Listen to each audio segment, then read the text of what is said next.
अमरावतीच्या या आगीच्या घटनेवरून विरोधक चांगलेच आक्रमक झालेले आहेत। दोषींवर कारवाई करा अशी मागणी विरोधकांनी केली आणि यानंतर आरोग्यमंत्री प्रकाश आंबेडकर यांनी कारवाईचं आश्वासनही दिलेलं आहे।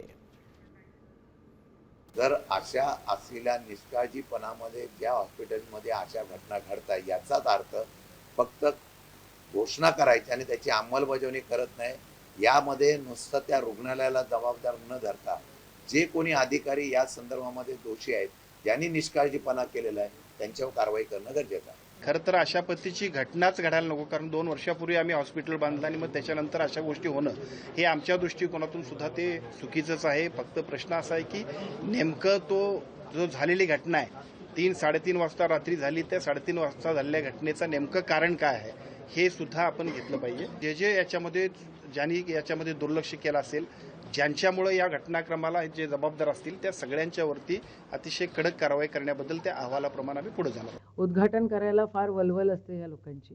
काय डेव्हलपमेंट केली, काय केली, व्हेंटिलेटर का फुटतं, म्हणजे तिथं फॉल्टी व्हेंटिलेटर्स दिलेले आहेत।